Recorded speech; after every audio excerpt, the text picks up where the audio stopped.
Have you ever wondered if the story you grew up hearing about Adam is the whole story? Most of us have been told Adam was the very first human being who ever lived. But what if the Bible is hinting at something deeper? Something hidden right in plain sight, in verses we've read dozens of times, but maybe never truly noticed? Imagine this. The Bible begins with the breathtaking poetry of Genesis chapter 1. God speaking the universe into existence. Light and darkness are separated.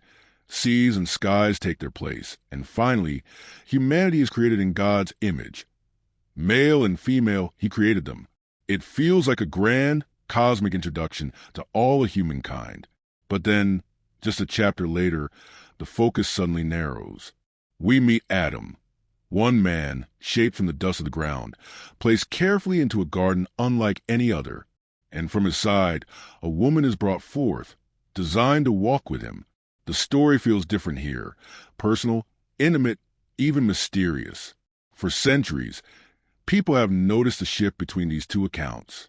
Why does Genesis 1 speak of humanity in the plural, while Genesis 2 slows down to focus on one person, Adam? Are these two different stories stitched together? Or are they two perspectives on the same divine act? And here's the real question. If people were already created in Genesis 1, then who exactly is Adam in Genesis 2? Was he truly the first human? Or was he chosen for a role far greater than simply being the first man? This is where the story begins to open like a treasure chest. Because hidden in the Hebrew words, in the details of the text, and even in the questions raised later in Genesis, there are clues that Adam's identity may be richer, deeper, and more symbolic than we often realize. So in this journey, we are going to explore the mystery of Adam together. We'll look at the language of the Bible, the theories of scholars, the connections to Jewish and Christian traditions, and even insights from science.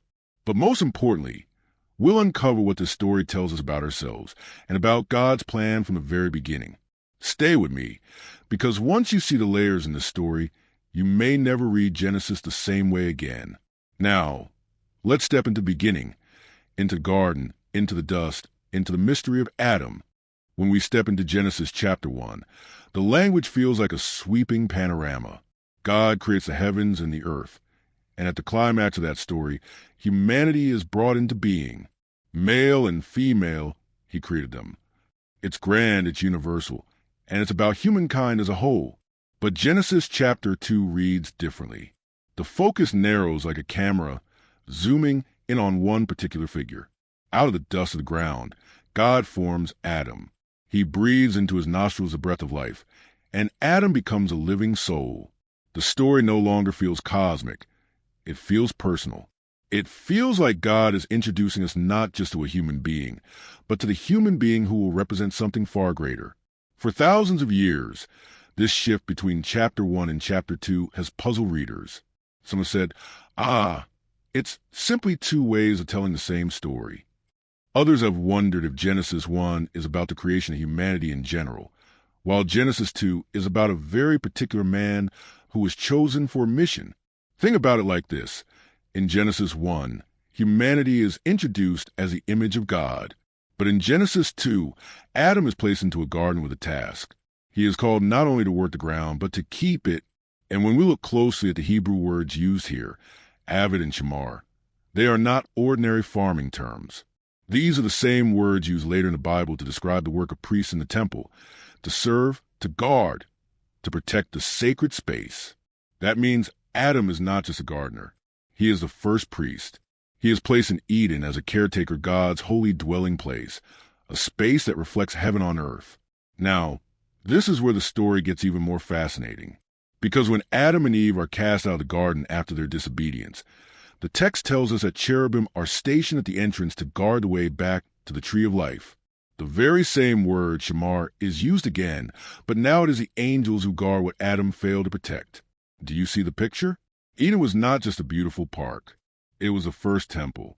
And Adam, the first priest, failed his calling. But let's pause here. If Adam was created for this priestly mission, what about the people outside the garden?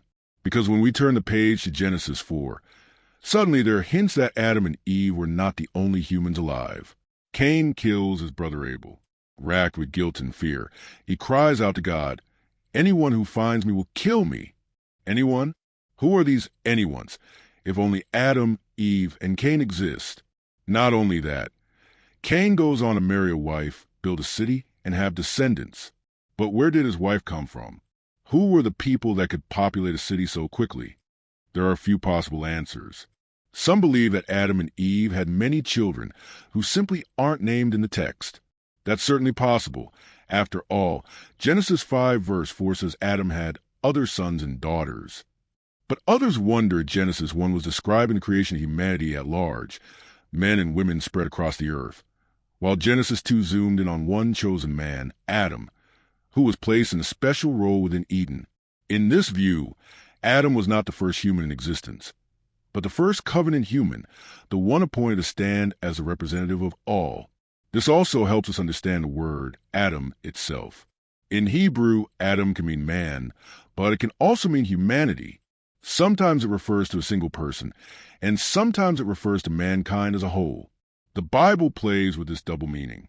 In Genesis 1, Adam is collective. Let us make mankind in our image. In Genesis 2, it is individual. The man became a living soul. Do you see the beauty here? Genesis is telling us not just one story, but two layers of the same truth.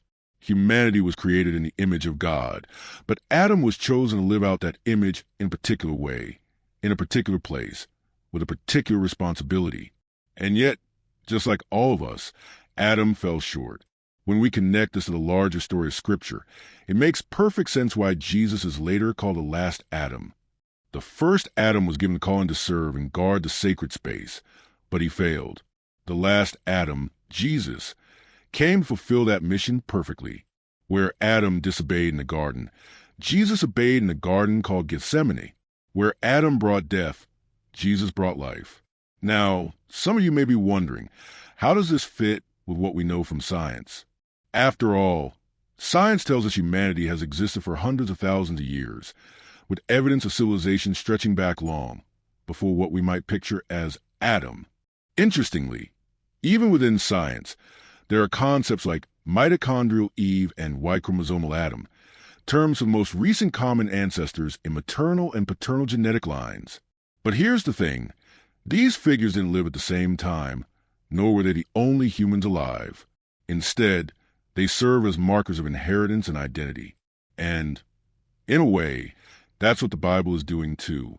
It isn't giving us a biology textbook. It's giving us a story of calling, responsibility, and failure, and ultimately of redemption. Adam is not just about the first man. Adam is about all of us.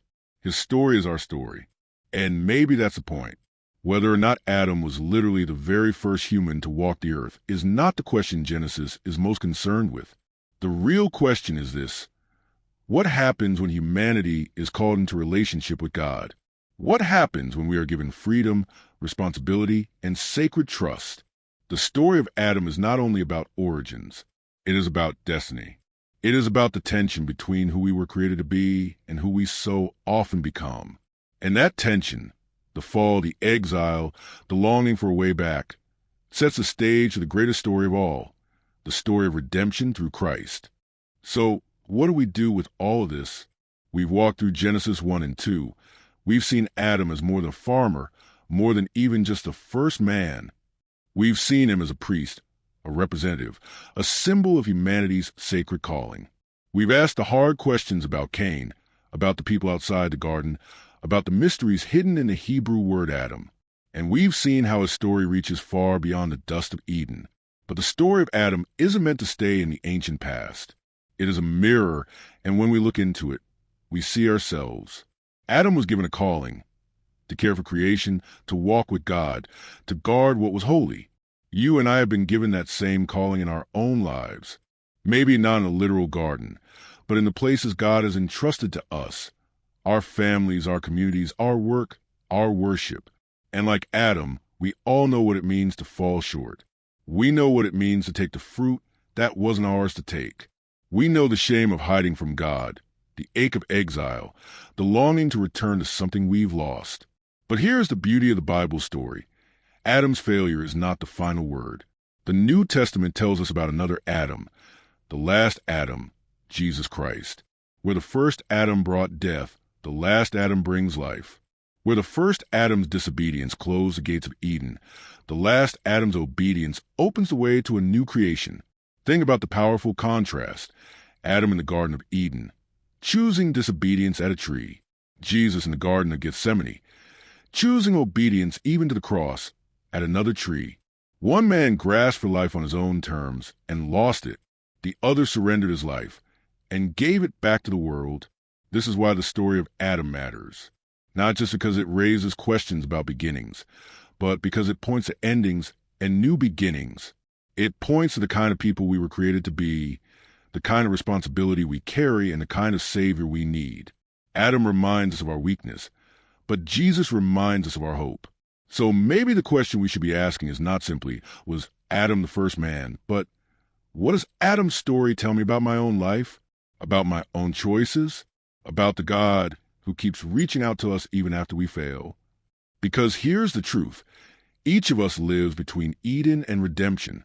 We feel the weight of exile, but we are offered the gift of return.